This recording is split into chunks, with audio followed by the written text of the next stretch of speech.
Hello everyone. So let's start learning about phobia. So the first question is, what is phobia? So the answer is, a phobia is an irrational fear of something that's unlikely to cause harm. The word itself comes from the Greek word phobos, which means fear or horror. For example, hydrophobia. It means fear of water. When someone has a phobia, they experience intense fear of a certain object or situation. Now, what is the treatment of phobias? So, exposure therapy, counseling, medication. What is its causes? Unknown. Some genetic effects also. What is the medication? It's antidepressants, benzodiazepines, and beta blockers. What is the type of phobias? So it's basically of three types: specific phobias, social phobias, and agoraphobias. Usual onset is rapid. Its duration is about more than 6 months. Specialty is psychiatry, clinical psychology, etc. Okay, so now let's talk about some basic and common phobias which we should know. So the first is nomophobia or no mobile phone phobia. It is a fear of losing your phone. It is used to describe a psychological condition when people have a fear of being detached from mobile phone connectivity. Second is ablutophobia. Ablutophobia is an overwhelming fear of bathing, cleaning, or washing. It's an anxiety disorder that falls under the category of specific phobias. Third is bibliophobia.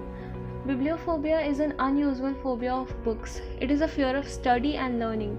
It can be broadly defined as the fear of books, but it also refers to a fear of reading or reading out loud in or public. Next is piladophobia. It is also called trichophobia. It is a fear of losing hair or getting bald. Next is dystichophobia. It is the excessive fear of having an accident. A person with this fear will experience anxiety. Next is acrophobia. It is an extreme or irrational fear of heights. Next is aerophobia. Aerophobia is a fear of flying. An abnormal and persistent fear of flying. Sufferers experience severe anxiety even though they usually realize that the flying does not pose a threat commensurate with their fear. Next is arachnophobia. Arachnophobia refers to the intense fear of spiders or spiderophobia. While it's not uncommon for people to dislike arachnids or insects, phobias of spiders can have a far more significant impact on your life. Next is astrophobia. Astrophobia, also known as brontophobia. It is a kind of phobia characterized by an intense fear of extremely loud but natural noises in the environment, for example, thunder and lightning. Next is autophobia. Autophobia is a fear of being alone. Autophobia or monophobia is the fear of being alone or lonely.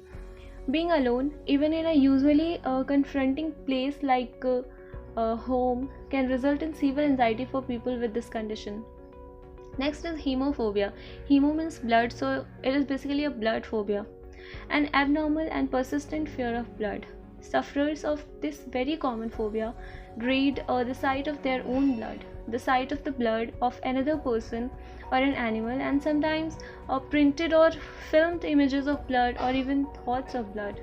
Next is cryophobia. Cryophobia is basically a fear of ice or cold. Cryophobia or the irrational fear of extreme cold is a relatively complex phobia. Some people are afraid only of cold weather, while others fear touching cold objects. In addition, the definition of cold varies widely among individuals. Next is hydrophobia, and hydro means water, so it is water phobia, fear of water, we can say. The next is claustrophobia. Claustrophobia is an anxiety disorder that causes an intense fear of enclosed spaces. Fear of enclosed spaces. The next is zoophobia. Zoophobia is fear of animals. Zoophobia refers to a fear of animals. Most of the time, this fear is directed at a specific type of animals. So let's know about how to overcome these phobias. And the answer is, try not to avoid feared situations. Practice staying near feared situations as frequently as you can rather than avoiding them completely. Reach out. Consider joining a self help or support group where you can connect with others who understand what you are going through. And the third is take care of yourself. So, thank you so much for watching this video.